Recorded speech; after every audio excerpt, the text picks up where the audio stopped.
Good day, sir. I am Cindy Hazel C. Maniego, the last reporter of the last group. And my apologies, sir, if walay camera ang akong video report. Kay bisag musaon na ako og access or allowed sa camera nga ma-on siya, sir. Dili gid siya mugana, sir.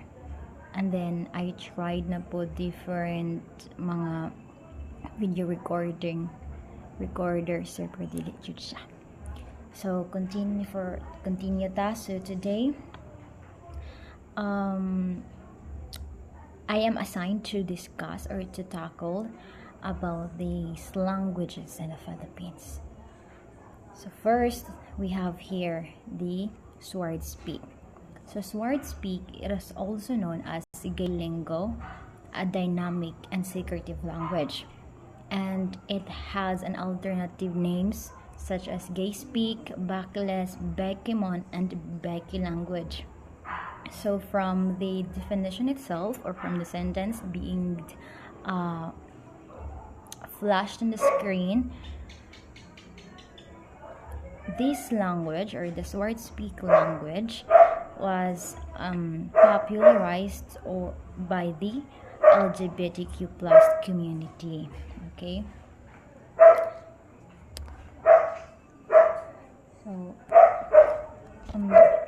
emerging as a secret language among marginalized LGBTQ plus communities, it was initially developed to provide a safe medium of communication and shield users from discrimination. It is called secretive language kay mahatag ni siya og nag-provide siya safe medium of communication and shield users from discrimination. My apologies sa interruption, sir, sa banha. Okay, continue. So the sword speak has evolved into a popular social act nga, and also it gives the voice to the LGBTQ plus community. Ang sword speak is one of their like maka-show nila ang ilang self through this kind of language, like ma-express nila ilang kaugalingon using sword speak language.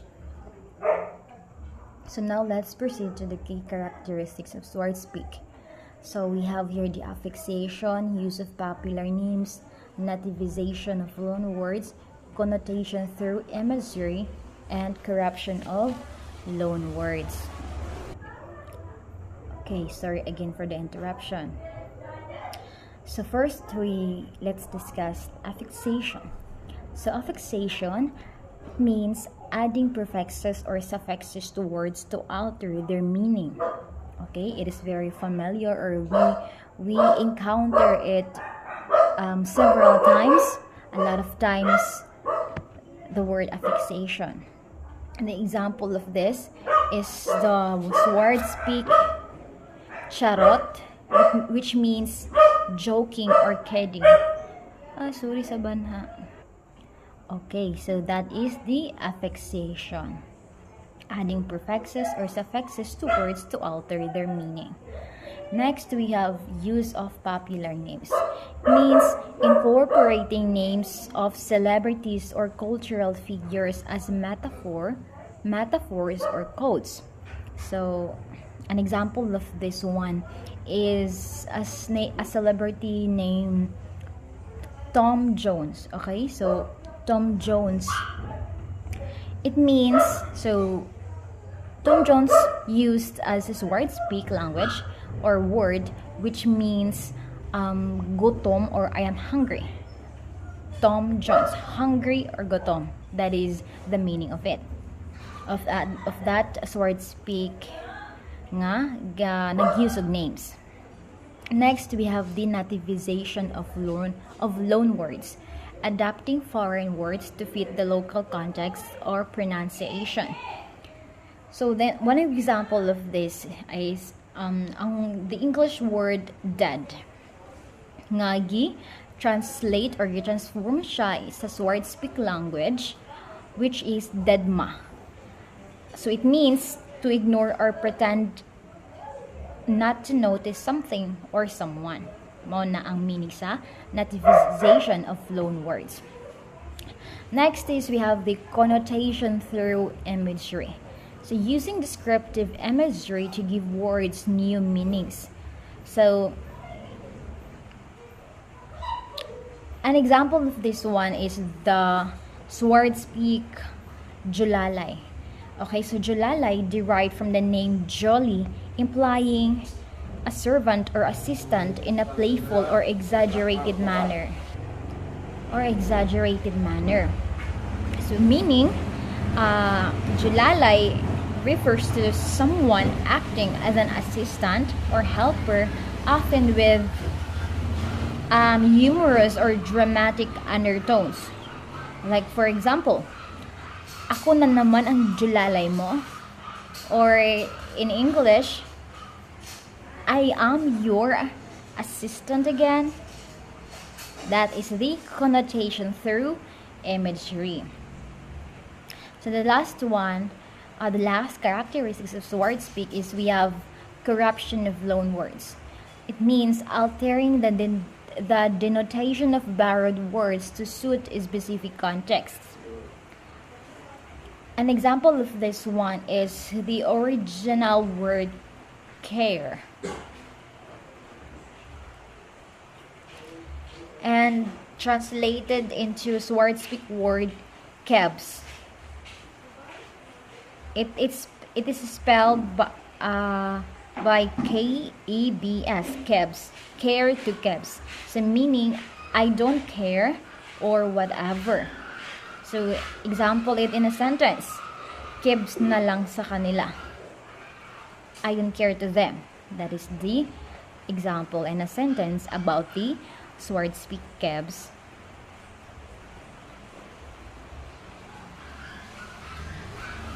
Next is the nature and purpose of this word speak. So dynamic language, so it's constantly evolving and adapting,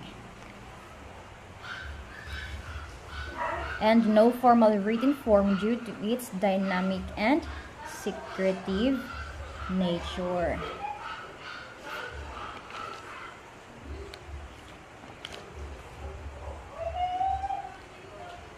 And before that, let's go back to this. Okay, so aside from its linguistic structure, sword speak stands out as an entertaining, colorful, and playful language. It mirrors the creativity and resilience of the LGBTQ+ community in the Philippines, transforming a tool of survival into an art form of communication.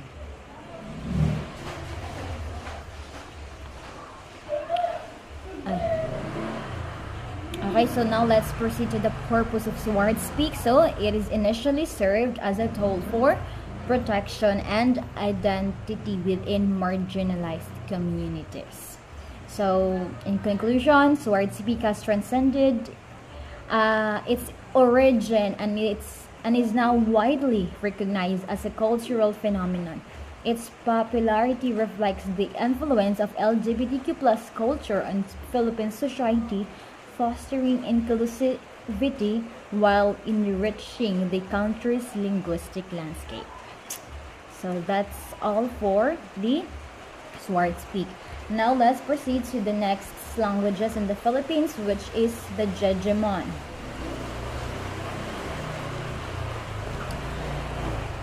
So human language is constantly changing.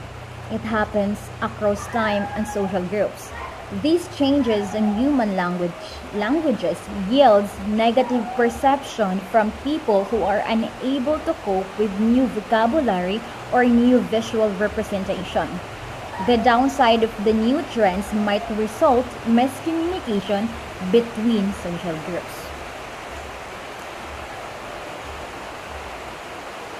Jejemon language becomes a form of communication dialect. It was a form of expression used by a particular social group known as Jejemon. So, Jejemon was popularized by millennials and socially active groups in the Philippines. And example Judgment text is the word people and places, which spelled by P3 OPL3 and places PL4 C3S. So the ang form ani niya ang iyang structure is like ang words is gina tawag aning gi-combine siya by numbers and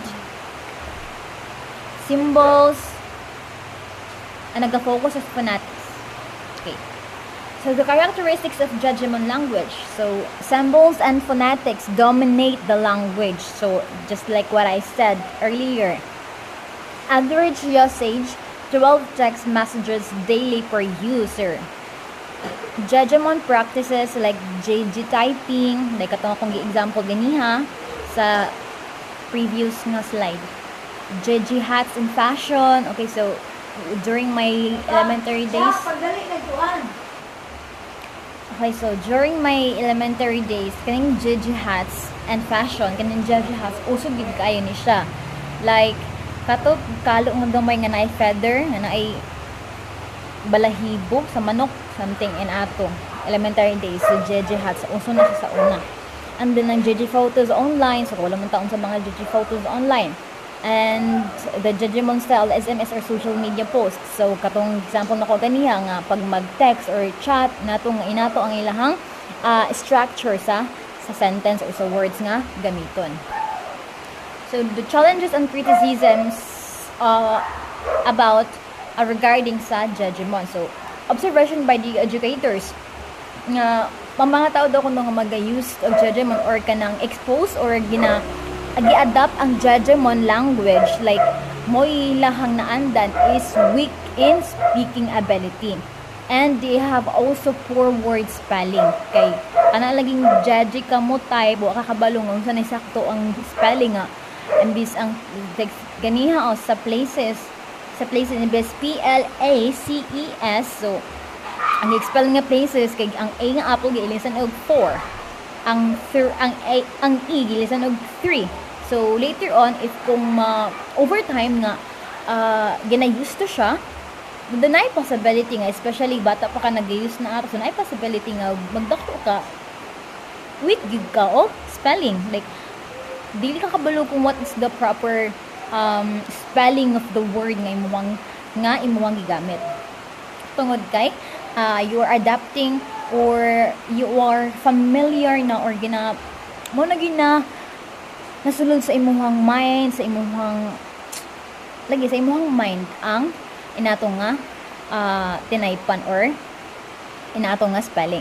So the potential issue of the Judgment is miscommunication between social groups, is like what I've said earlier nga.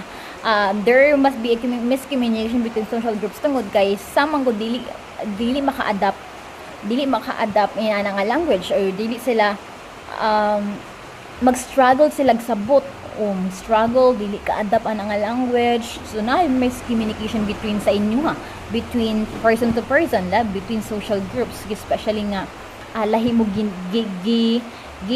ginikanan. Lahi mong origin sa language. Okay, so na may possibility nga lahi ang imong pagsabot sa iyang pagsabot, di ba? So ma-result pa to siya og away, usahay. So next is the Judgment socio-cultural impact. So the overwhelming success of Judgment language nagalid sila sa auto being awarded. Okay, so Judgment's awarded Word of the Year in 2010 by the Philippines Institute of Translation Incorporated, and was recognized also for its significant socio-cultural, political, and economic influence in Filipino life. So that is the socio-cultural impact of Judgments to the society and